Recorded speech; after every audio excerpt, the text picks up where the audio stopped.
Hello, good morning dear students. आज हम पवन दूती का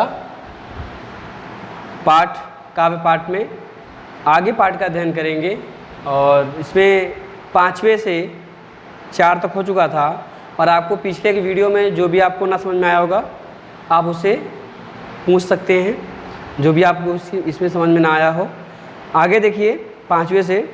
थोड़ा आगे सरस रव का धाम सतपुष्प वाला, अच्छे अच्छे बहुद्रुम लतावान सौंदर्यशाली, प्यारा वृंदा विपिन मन को मुग्धकारी मिलेगा, आना जाना इस विपिन से मोहमान ना होना। इसका अर्थ देखिए, सरसरव का अर्थ होता है मधुर ध्वनि वाला, और सतपुष्प यानी अच्छे फूलों वाला, द्रुम मतलब पेड़, वृंदा विपिन यानी वृंदा, विपिन मतलब वन होता है तो वृंदावन। तो देखिए थोड़ा आगे सरसरव का धाम सतपुष्प वाला, अर्थात यहाँ पर कहते हैं अयोध्या सिंह जी कि हे पवन दूतिया, जैसे ही तुम थोड़ा आगे बढ़ोगी, जैसे ही तुम थोड़ा आगे बढ़ोगी तो तुम्हें शीतलता प्रदान करने वाली, तुम जैसे ही थोड़ा आगे बढ़ोगी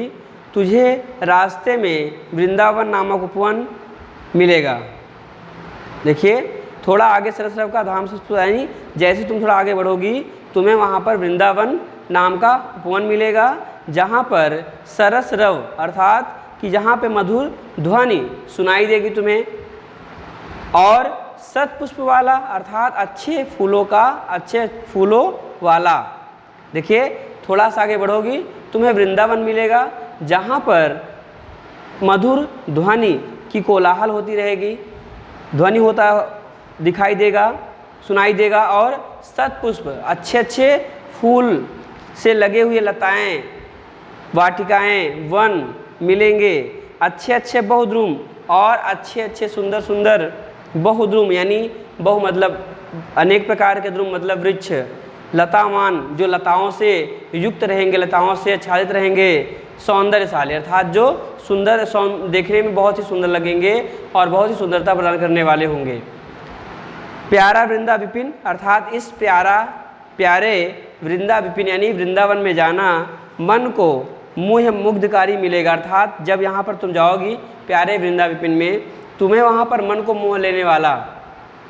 मन को मोह लेगा, अर्थात ऐसा वहाँ की सुंदरता, वहाँ का प्राकृतिक चित्रण ऐसा है कि तुम्हारे मन को मोह लेगा। लेकिन आना जाना इस विपिन से, आना जाना अर्थात जाना, लेकिन याद रखना कि तुम्हें तुरंत वापस आना है संदेशा दे करके मेरा, तो जाना इस विपिन से, इस विपिन मतलब जंगल यानी वन, इस वन से मोहमान अर्थात अपने मोह को मतलब अर्थात वहाँ पर जाकर के मोहमान मतलब होता है मुग्ध हो जाना, अर्थात तुम वहाँ जाने के बाद मुग्ध मत हो जाना, अर्थात तुम्हें यह याद रहे कि मेरा संदेशा तुम्हें श्री कृष्ण जी तक पहुँचाना है और पुनः वहाँ से वापस आना है। इसलिए तुम मेरे संदेश को पहुँचाने समय यह मत करना कि तुम जाकर वृंदावन में रुक जाओ, वहाँ रुकना मत। आगे देखिए अगला, जाते जाते अगर पथ में क्लांत कोई दिखावे तो जाके सन्निकट उसकी क्लांतियों को मिटाना, धीरे धीरे परस करके गात उत्ताप खोना, संदिग्धों से श्रमित जन को हर्षितों सा बनाना। जब तुम आगे बढ़ोगी तुम्हें वहाँ पर रास्ते में जाते जाते अगर पथ में, अगर तुम्हें जाते हुए देखिए यहाँ पर जो राधिका है वो पवन दूतिका है उससे एक सामाजिक प्राणी की बात अर्थात एक अच्छे नागरिक के गुण उसमें बताया गया है पवन दूतिका में, और वो सिखाती हैं एक अच्छा संस्कार, एक अच्छा आदर्श सिखाती हैं कि तुम्हें कैसे कार्य करना है। तुम जाओगी तुम्हें रास्ते में कोई भी क्लांत कोई दिखावे अर्थात कोई थका हुआ पीड़ित कोई व्यक्ति अगर दिखाई देगा, क्लांत मतलब दुखी, हाँ, तो कोई अगर दुखी व्यक्ति तुम्हें दिखाई देगा तो जाके सन्निकट, तो उसके सन्निकट यानी लगभग उसके पास अर्थात उसके पास जाना और उसकी क्लांतियों को, उसके दुखों को मिटा देना, अर्थात वह गर्मी से दुख से व्याकुल होगा तो तुम उसके पास जाना और अपनी वायु से उसे शीतलता प्रदान कर देना, उससे तन को स्पर्श करना और उसे शीतल कर देना,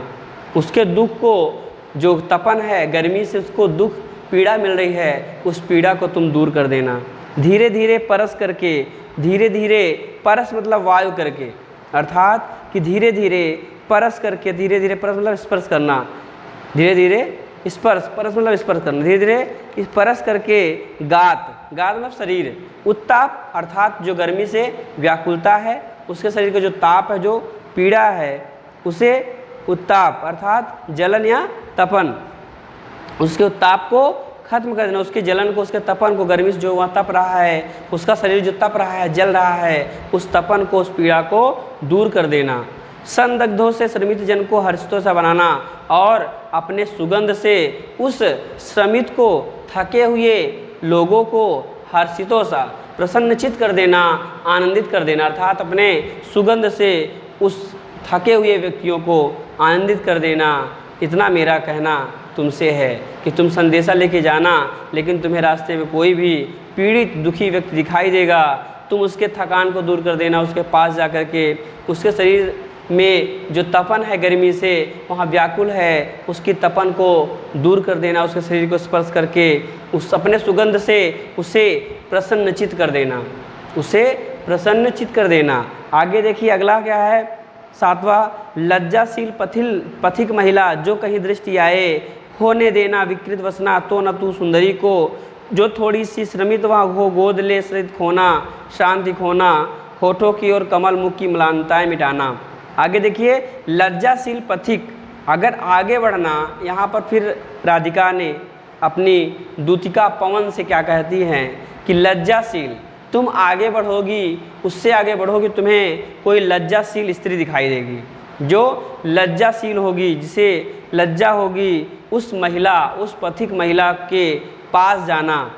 कहीं दृष्टि आए, कहीं दिखाई दे, अगर तुम्हें लज्जाशील पथिक महिला कहीं दृष्टि दिखाई पड़े तो उसके पास जाना, होने देना, और उसके वसना मतलब वस्त्र होता है, वसना मतलब वस्त्र या कपड़ा, विकृत मतलब होता है उलझा देना, उसके कपड़ों को उलझा मतलब कहती हैं कि होने देना, होने देना, ना होने देना उसके कपड़ों को, उसके वस्त्रों को तुम उलझाना मत, उसके शरीर से उसके कपड़ों गिरा मत देना। तो होने देना विकृत वसना तो ना तू सुंदरी को, अर्थात उस लज्जाशील स्त्री के पास जाना, अगर तुम्हें कोई दिखाई देगा उसके पास जाना, लेकिन उसके वस्त्रों को तुम गिराना मत, उसके वस्त्रों को तुम उलझा मत देना, उसके शरीर से हटने मत देना, क्योंकि वह एक स्त्री है, उसकी सुंदरता उसके लज्जा में है, इस प्रकार से उसे लज्जाहीन मत करना, उसके कपड़ों को, वस्त्रों को हटाना मत। जो थोड़ी सी भी श्रमित वहाँ गोद लो सरंती खोना, अर्थात अगर वहाँ थोड़ी सी भी श्रमित होगी, थकी हुई होगी, अगर वहाँ थोड़ी सी भी श्रमित यानी कोई थोड़ी सी भी थकी हुई होगी तो उसके पास जाना, उसे अपने गोद में लेना और उसके थकान को, शांति थकान को खत्म कर देना, उसके थकान को दूर कर देना। होठों को, होठों की और कमल मुख की, उसके होठ जो मुरझा गए हों, सूख गए हों, प्यास से व्याकुल हो गई हो, उसके होठों की और उसके कमल के समान सुंदर मुख की, जो गर्मी कारण म्लान हो गए, यानी जो सूख गए हैं, जो दूषित से लग रहे हैं, अर्थात जो धूल कण मिट्टियों से और गर्मी की व्याकुलता से जिसकी चेहरे की सुंदरता हट गई हो, अर्थात जो उदास दिखाई दे रहे हो, दुखी दिखाई दे रहे हो। देखिए म्लानताएं मतलब उदासिया दुखी, अर्थात उसके सुंदर होठों की और उसके कमल के समान सुंदर मुख की म्लानताओं को, उदासी को दूर कर देना और उसके होठों को नम कर देना, उसके चेहरे पे जो पुनः पहले की भांति चमक थी उस चमक को पुनः वापस कर देना, उसके दुख को, उसकी उदासी को दूर कर देना। आगे देखिए, कोई क्लांता कृषक ललना खेत में जो दिखावे, धीरे धीरे परस उसकी क्लांतियों को मिटाना, जाता कोई जलद यदि हो व्योम में तो उसे ला, छाया द्वारा सुखित करना तप्त भृतांगना को। कोई क्लांता कृषक ललना, अर्थात यहाँ पर फिर देखिए क्लांता मतलब कोई थका हुआ दुखी, कृषक ललना किसान का,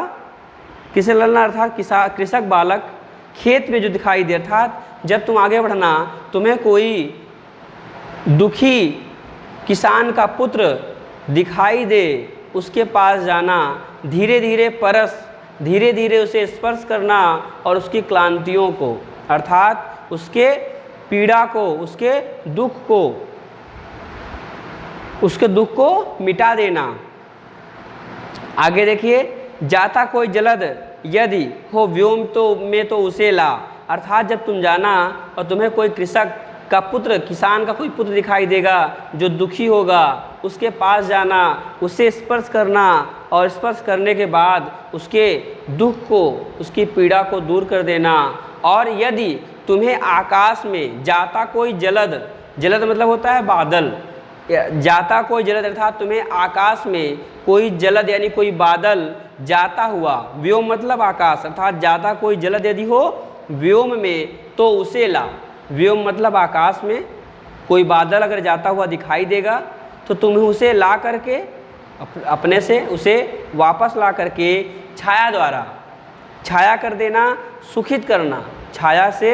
सुखित कर देना, सुख प्रदान कर देना। किसे? उसके तपते हुए, जलते हुए वृतांगना मतलब शरीर को, अर्थात उसके अंगों को, जो उसके अंग तप रहे हैं गर्मी से, उसके अंगों के तपन को दूर कर देना। अगर आकाश में कोई बादल तुम्हें दिखाई देगा, उसे ला करके उसके सामने, उसके